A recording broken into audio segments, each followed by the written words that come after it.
merci d'être venu. Voilà. Après cette assemblée générale tout à fait impressionnante. Voilà. Je vais vous décrire en quelques mots le parcours de Master IAT, donc qui s'étale sur 3 semestres, 7, 8, 9. Je vais d'abord vous parler de l'esprit général de ce parcours de master et ensuite détailler plus spécifiquement ce qui est particulier à chaque semestre. Donc n'hésitez pas à intervenir, n'hésitez pas à poser des questions si ce que je dis n'est pas clair. Donc je suis Stéphane Hirschberger, architecte et donc responsable de ce parcours de master, et avec moi il y a Géraldine Valois qui enseigne en semestre 8 et en semestre 9. Voilà, et en semestre 7 il y a Élise Reffers qui m'aide, et voilà, en principe c'est voilà l'équipe. Et surtout il y a une personne qui est en fait mon alter ego à Sciences Po, et qui est Gilles Pinson. Donc voilà, s'il y a Gilles Pinson, c'est que la particularité donc de ce parcours de master, c'est de se faire en partenariat avec Sciences Po Bordeaux. Donc ça fait 5 ans maintenant qu'on le fait. On a démarré en 2015, on va fêter les 5 ans en janvier 2020. On va essayer d'ailleurs de faire un événement un peu bilan.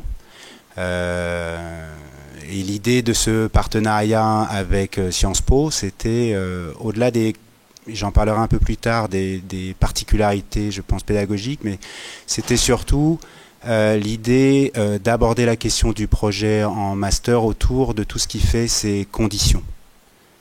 Alors c'est un tout petit peu abstrait peut-être pour vous, mais les conditions de projet, vous savez ce que c'est, hein.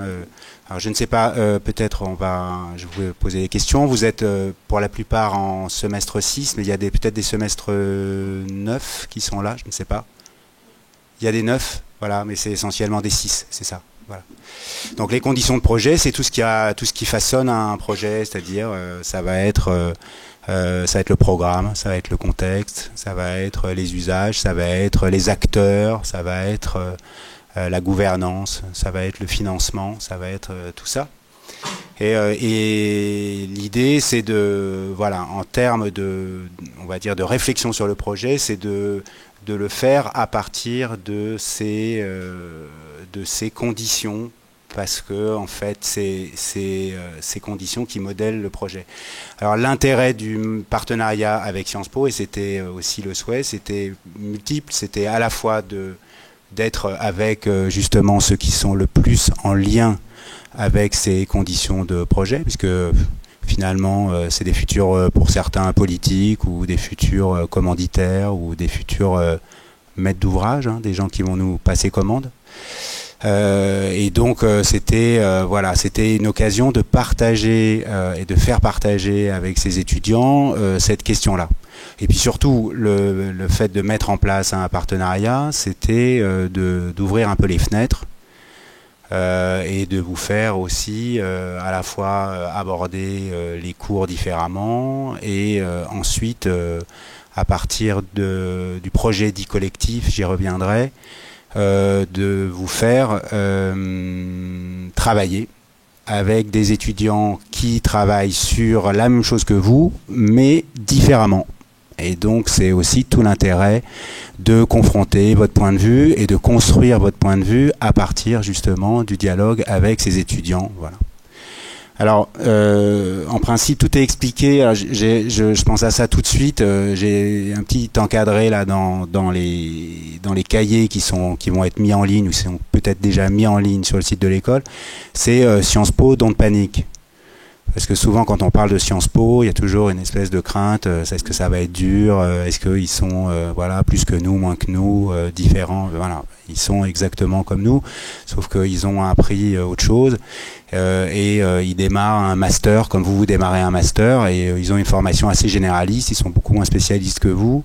Et justement, il y a plein de choses qu'il faut leur apprendre, et c'est d'ailleurs très utile. C'est que vous allez leur apprendre aussi des choses, comme ils vont vous apprendre des choses. Donc ce partage avec eux, c'est ça. Donc il n'y a pas du tout à avoir peur de ça, y compris des cours qui sont donnés là-bas, parce qu'en fait le principe c'est que maintenant il y a un cours d'atelier, avant il y en avait deux, mais maintenant il y a un seul cours d'atelier. J'aimerais bien éventuellement qu'il puisse y avoir au sein des ECTS Flottant plus de cours, mais vous avez pour chaque semestre un cours à Sciences Po. Mais là aussi, ne vous inquiétez pas, les examens sont adaptés et puis les notations sont largement assoupli et voilà, tout ça se passe tranquillement. Nous, ce qu'on cherche surtout à faire, c'est que ça se passe bien et que ce partenariat ne soit pas une difficulté, mais une vraie richesse. Donc partenariat qui dit donc en fait c'est comment ça se passe, on partage des choses dans ce partenariat, donc on partage des cours. Vous partagez des cours et vous partagez un projet collectif. Ça, c'est en semestre 8 et en semestre 9. Donc, je vais peut-être aborder la question du semestre 7 qui vous concerne pour la plupart d'entre vous. Là, vous allez croiser les étudiants de Sciences Po à d'autres plutôt en cours. Donc c'est un cours qui est donné par Gilles Pinson. Et puis vous allez apprendre à les découvrir. Il se peut qu'on fasse le voyage dès le semestre 7. Cette année, on va essayer peut-être de le faire. L'année dernière, c'était en semestre 8. L'idée, c'est de le faire plus tôt pour que vous appreniez à connaître vos alter ego et vos voisins. Je les appelle souvent les voisins magnifiques. Ils sont pas toujours magnifiques, mais en tout cas, c'est nos voisins. Et c'est voilà. Donc, il se peut qu'on fasse le voyage parce qu'il y a un voyage pendant le cursus, qui est un voyage, voilà, que on organise autour de thématiques liées aux deux formations. Alors peut-être ce que je vais mettre derrière moi, ce qui est encore plus simple, comme ça vous évitera de me regarder trop. Voilà, c'est-à-dire qu'en fait j'ai résumé tout ce que je vous dis voilà, en quelques mots dans le cahier. Mais enfin, vous pouvez le lire ou m'écouter, c'est pareil. Donc l'atelier, l'atelier de projet, c'est un atelier, voilà, qui est voilà. Comme un atelier voilà, normal. À la très grande différence, c'est que vous entrez en master et ça change complètement par rapport à ce que vous avez connu en semestre 6. L'idée, c'est dès le semestre 7, de vous faire acquérir de l'autonomie. Et ça veut dire que, y compris sur le sujet, c'est vous qui allez le choisir. Ça veut dire que sur la thématique, on va en discuter. Moi, je fais une proposition, mais après, on en discute. Et à partir de cette proposition, si elle vous intéresse, vous la prenez. Si elle vous intéresse pas et que vous avez envie entre vous d'aborder autre chose, eh ben, on le fait et on discute. En semestre 7, donc le sujet, c'est vous qui le développez. Et le semestre se déroule à peu près en 3 parties. Il y a une approche, on va dire, du sujet. Ensuite, il y a un travail sur la situation et le contexte sur lequel le projet pourrait s'établir, et puis en même temps une réflexion sur le programme, et là aussi le programme, c'est vous qui le choisissez. En fait, ce semestre 7, il a pour fonction de vous préparer quelque part, mais il est aussi autonome. Il y a des gens qui ne font que le 7, il y a des gens qui ne font que le 8, et il y a des gens qui ne font que le 9. Les choses à la fois sont articulées, mais elles ne sont pas du tout pénalisantes pour ceux qui arrivent en cours de route, pour ceux qui s'en vont. On a vraiment tout fait pour que ça soit autonome. Donc ça, ne vous inquiétez pas avec ça. Si vraiment vous avez envie de changer, vous changez. Si vous avez envie d'arriver, vous arrivez. Même les gens qui arrivent en semestre 9, à l'intérieur des commandes qui ont commencé, il n'y a pas de souci. Justement, c'est très bien, ça ramène du 109. Voilà, j'expliquerai ce que sont les commandes après. Donc c'est vraiment cette question de l'autonomie, elle passe par le choix et par le travail collectif. Donc c'est vraiment très très opposé à ce que vous avez connu en licence et en fin de licence, ou avec voilà, où le programme vous est imposé et où vous êtes tout seul. Là vraiment l'idée, c'est que vous partez d'une thématique, vous partez d'une problématique, vous l'explorez. Il y a des dates butoirs parce que si on laisse trop de temps, voilà, on n'y arrive pas. Mais l'idée, c'est que effectivement, il y ait un temps, voilà, d'approche de la problématique. L'année dernière, par exemple, on a travaillé sur l'idée de l'architecture des citoyens. C'était cette idée, c'était la citoyenneté. Et j'avais donné un deuxième thème, je ne sais plus ce que c'était, à l'architecture du travail. Ça n'a pas marché du tout, tant mieux. Donc l'architecture des citoyens, c'était très bien. Et du coup, voilà, les étudiants se sont répartis par groupe comme ils avaient envie. Et on a travaillé sur, je crois, 4 projets, beaucoup sur des citoyens en difficulté. Donc soit les migrants, soit, je me souviens déjà plus, là, les tiens, aidez-moi, il y avait... Ah oui, il y avait, je vois Elodie, il y avait des architectures les gens qui sont en conditions précaires. Donc voilà. Alors comment on fait, c'est-à-dire quoi, quand on a un thème comme ça, on travaille sur la question, on dégage une problématique, un public, et puis on va dégager un programme, on va travailler là-dessus. Donc vous allez être acteur de votre programme. Et donc c'est là où vous allez comprendre les conditions. Et ça change beaucoup de choses. Ça veut dire que vous allez faire des enquêtes. Vous allez rencontrer des gens qui sont sur ça. Par exemple sur l'architecture de la solidarité. Là, il y avait Elodie qui était là. Ils ont rencontré énormément de gens chez Emmaüs. Ils ont rencontré des gens chez tous les acteurs de la solidarité pour essayer de comprendre quels étaient à la fois l'espace dans lequel ils travaillaient et quels pourraient être leurs besoins. Et à partir de ça, on réfléchit à une situation dans la métropole ou ailleurs. Donc on réfléchit aussi à la localisation, quelle est la meilleure, et puis on définit des programmes. On définit un programme, et c'est ce programme qu'on va développer. Donc ça change beaucoup, parce que c'est quelque part, en fait l'idée c'est d'articuler votre réflexion sur une problématique et la production d'une architecture. Et donc c'est de tenir un fil directeur, un fil rouge entre ce point de départ et ce questionnement, et la production à la fin d'une architecture. Donc on prend le temps pour ce semestre-là, et en fait ça prépare le semestre 8 et le semestre 9, où là, à la différence du semestre 7, et j'enchaîne directement dessus parce que ça illustre en même temps le semestre 7, on travaille à partir de commandes réelles. Ces commandes réelles qui nous sont payées. Donc elles émanent d'organismes publics, parapublics. Ah, on va avoir un privé là. Parce qu'on a une newsletter, et donc, d'ailleurs je vais faire un peu de pub là. Ah, ça c'est en anglais pour les Erasmus. Voilà, là, à l'intérieur de ça, vous avez des liens. Donc il y a un lien, il y a un site Facebook, et vous avez tous les travaux des étudiants qui sont disponibles sur un compte issu. À la fois les rapports finaux de commande, et il y a des travaux. Donc je pourrais les mettre derrière, mais peut-être je le ferai à un moment, mais voilà, tous les travaux sont disponibles. Donc ça vous donne une idée de comment on fait, de ce qu'on produit, etc. Alors les commandes, qu'est-ce que c'est ? On a des organismes qui nous... J'arrive à parler là-dedans, vous m'entendez bien ? Ça va ? Bon. Il y a donc des organismes qui nous posent qui nous interrogent sur des questions. Ça peut être des mairies, ça peut être Bordeaux Métropole, ça peut être le département... bailleurs sociaux, on en a plein, même on a réussi à fidéliser, on a presque un club maintenant, et on en refuse. La SNCF, voilà, merci Géraldine, j'arrive même plus à savoir, mais on les cherche, on les trouve, et puis ils nous passent commande, et ce qui est très bien, c'est qu'ils nous payent, et comme ils nous payent, nous ça nous paye le voyage.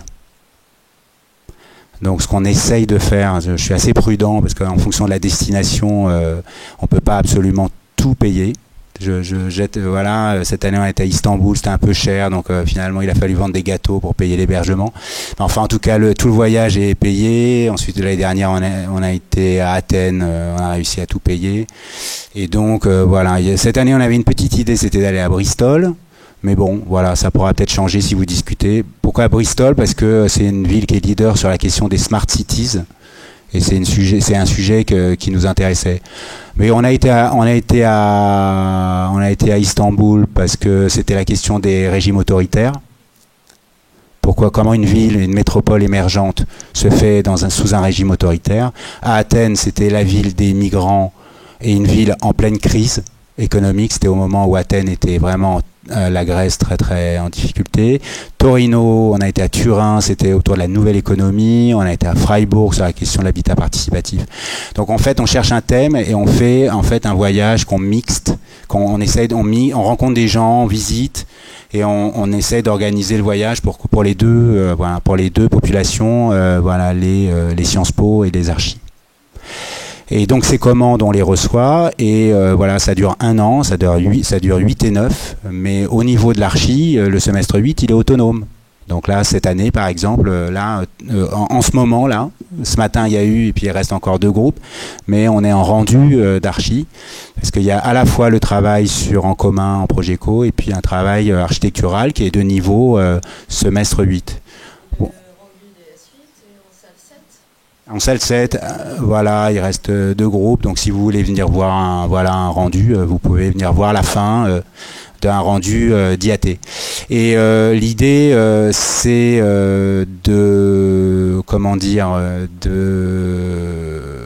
ça n'est pas de surmultiplier le travail, surtout c'est d'articuler, c'est ça qui est intéressant, c'est d'articuler aussi, exactement comme en S7, le travail de programme que vous choisissez, à partir de la commande que vous avez. Donc vous développez la commande. Je vous donne un exemple. Par exemple, je ne sais pas si Isis, ah oui, Isis est là.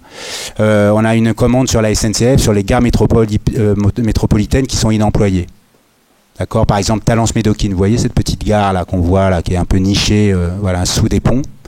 Ils nous posent la question parce qu'ils vont finir par réutiliser cette voie ferrée pour en faire une espèce de RER métropolitain. Bon, bah, qu'est-ce qu'on fait de ces gares?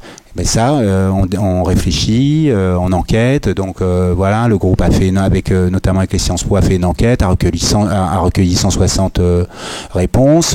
C'est près des campus. L'idée, c'est de faire un tiers-lieu étudiant et de faire un espace de travail pour les étudiants. Donc là aussi, c'est comme en S7 et en S8 et en S9, c'est que le programme, on le fait avec vous. Et c'est vous qui décidez. Nous, on vous aide, hein, bien sûr. C'est pas, vous n'êtes pas lâchés dans la nature. Et voilà, on discute, on voit si ce programme il va bien. Voilà. Donc c'est très très, voilà, il faut imaginer cette chose comme étant vraiment une entrée complète dans l'autonomie. Et en fait, on vous prépare aussi au PFE. À la fois, même dans ce qu'on appelle les points d'étape, parce que moi j'ai banni le mot rendu, j'en peux plus. Et donc on fait des points d'étape parce que c'est un peu nécessaire pour partager, mais c'est surtout des points d'étape pour que chaque groupe, que ça soit en S7, en S8 ou en S9, pour que chaque groupe communique avec les autres. Donc on fait une espèce de journée plutôt débat. Donc nous on critique bien sûr le travail, positivement, négativement, mais on laisse la parole aussi à tout le monde pour converser autour, parce que en S7 il y a un seul thème et il y a des expressions différentes. Donc c'est intéressant de discuter parce que le thème est partagé, mais les expressions sont différentes. Et puis après, c'est les commandes. Donc ça intéresse un peu tout le monde de voir comment les commandes sont développées. En S8, donc un peu comme vous avez un cours aussi. Alors je vais vous dire, le cours de S7, c'est avec Gilles Pinson à Sciences Po, c'est sur les grands enjeux d'urbanisme contemporain. Voilà, Gilles est un des meilleurs spécialistes du projet urbain français. Donc là-dessus, il est incollable et donc il parle des enjeux. Il a écrit un bouquin qui s'appelle Gouverner par le projet, qui est un bouquin très très très intéressant. Ensuite, en semestre 8, c'est avec Damien Mouchag, c'est le directeur du centre de développement et c'est sur la question de la participation. Et en semestre 9, c'est avec Jérôme Gauss, le directeur de la fabrique métropolitaine. Vous voyez ce que c'est la FAB ? Non, voilà, c'est un gros commanditaire, enfin c'est un commanditaire, c'est une SPL, une société publique, c'est un aménageur, voilà. Mais voilà, qui s'occupe des 50 000 logements, et lui, voilà, il fait un cours sur ce que c'est que le projet urbain, comment on fait un projet urbain. Donc voilà. Alors, juste pour vous donner aussi une idée un petit peu de l'atmosphère, de lien qu'il y a un peu entre l'équipe pédagogique et vous, les commandes, vous avez, et c'est le fait qu'on reçoive de l'argent, ça nous permet de le faire, il y a des tuteurs. C'est-à-dire que non seulement vous avez l'équipe pédagogique à l'école d'archi, aussi à Sciences Po, et en plus vous avez pour chaque groupe ce qu'on appelle un tuteur. Et un tuteur, c'est quelqu'un qui a une spécialité autour de la question ou qui a, voilà, donc ça peut être Ben voilà, nous avons Géraldine, elle est tutrice d'un groupe. Donc ça, c'est quelqu'un qui fait le lien entre le commanditaire et vous, et qui vous aide. Donc vous multipliez notamment les présentations, donc ça vous met dans des conditions professionnelles. C'est ça qu'on fait. C'est-à-dire que ça vous met, vous voyez votre commanditaire au moins 3 fois par an, au début, au rendu intermédiaire, au rendu final, et des fois, ça dépend s'ils sont en fonction de son engagement, mais vous le voyez plus. Et ensuite, vous présentez au tuteur. Vous présentez, voilà. Donc, mais c'est des présentations, c'est pas l'angoisse, c'est pas des rendus ex cathedra, voilà. C'est une relation de travail. C'est une relation, voilà, vous montrez où vous en êtes, vous discutez avec lui, il dit moi je crois pas trop que est-ce qu'on a envie d'aller par là, ouais c'est bien, c'est intéressant. Et on a des commanditaires qui sont vraiment, voilà, qui sont assez contents. Ils nous posent des questions parce que eux ils s'interrogent sur justement ces questions. Et donc vous êtes très utile parce que vous déblayez le terrain. Alors on fait très attention à pas faire des commandes qui prennent le boulot des professionnels. Et puis de toute façon, on n'est pas payé des milliards. Je vous dis juste. Mais on est quand même, voilà, ça nous permet voilà, ça nous paye le voyage et les tuteurs. C'est bien. On est payé 5000 balles pour un an. On essaye d'augmenter un peu, mais ça dépend. Si c'est un office, on fait moins cher. Un office HLM, par exemple. Et puis si c'est là, on va avoir un privé, on va avoir Cogedim, je crois. Un promote, je sais pas trop ce qu'on va faire avec un promote. Mais enfin bon, on va voir, on va discuter. Mais on va lui demander plus cher. On va lui demander 10 000 balles, au moins, fois 2. Quoi, 20 000 balles pourquoi pas, tiens. On va lui demander 20 000 balles, comme ça on pourra demander moins cher aux autres. Et puis si on a une asso, par exemple, ça nous arrive qu'on ait des assos, les assos, on leur fait un prix. Donc comme ça, c'est comme ça qu'on fait. Et donc, juste en S9, la commande a démarré, mais ça fait rien parce que elle a démarré, mais elle en est à la moitié, et elle en est au rendu intermédiaire. Les premiers mois, c'est un débroussaillage de la question, c'est souvent un benchmark, c'est souvent un comparatif, c'est souvent une mise en place de la question. La deuxième partie, c'est les propositions,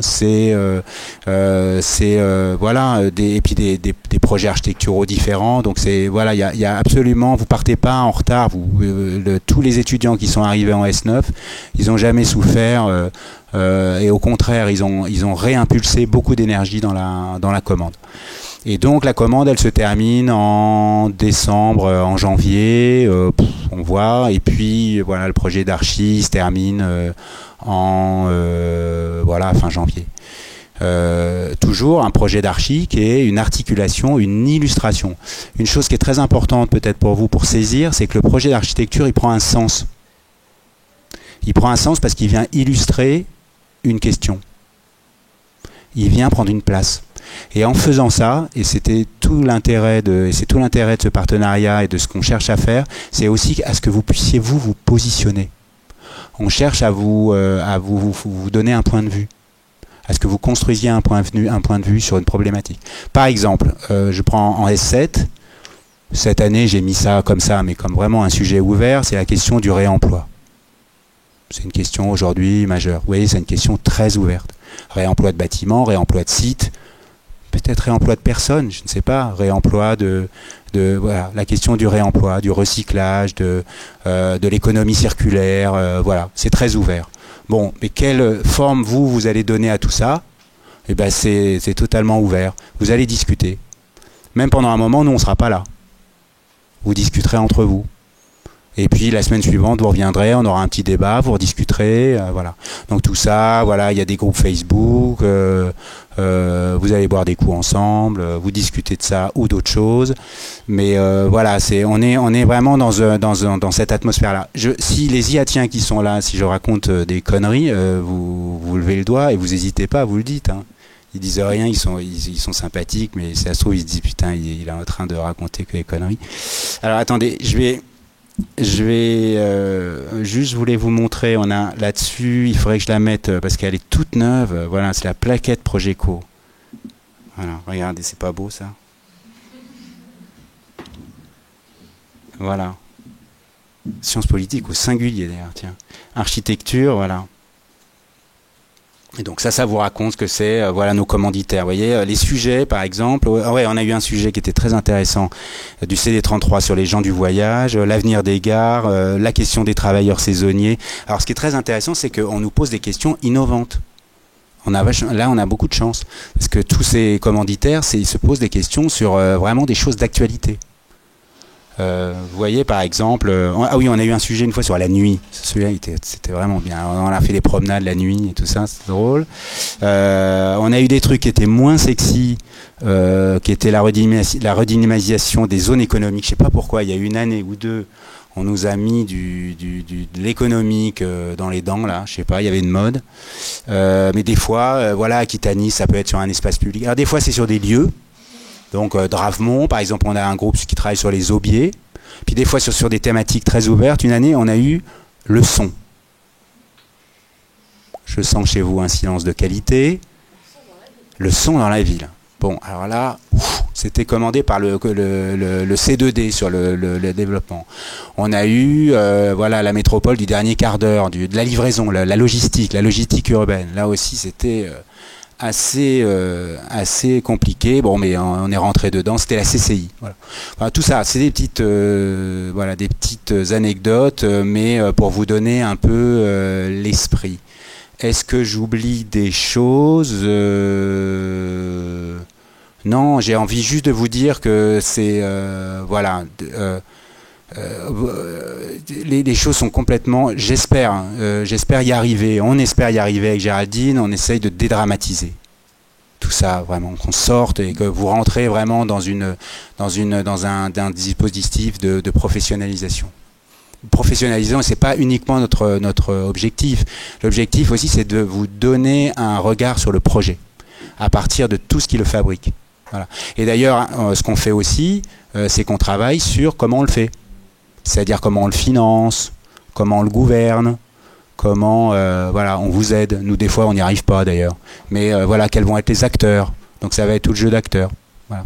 Et donc souvent les gens qui passent des PFE d'ailleurs avec moi, c'est un peu singulier parce qu'ils font toujours une fiche sur voilà les acteurs, comment on finance. Donc de temps en temps, voilà, je sais pas, ça va être un tiers-lieu, on va trouver les acteurs et puis puis il y aura les subventions, etc. Ça veut pas dire qu'on va faire un financement précis, mais on va ouvrir les choses comme ça. Donc on s'interroge de ça. Donc à la fois on dessine et on fait de l'architecture parce que pendant un moment il y avait une espèce de légende urbaine qui circulait comme quoi en IAT on faisait pas d'archi. C'est pas vrai du tout. On en fait et on en fait même plutôt dans le détail. Voilà, parce que voilà, moi je suis voilà architecte, maître d'œuvre. Voilà, j'ai une agence et donc voilà, Géraldine a travaillé sur des gros programmes. Elle travaille, elle a une agence. Donc on est des praticiens. Donc c'est pas du tout un parcours de master où on fait pas d'architecture, mais on essaye de mettre du sens. Bon, j'ai beaucoup parlé et je vous ai pas laissé poser de questions.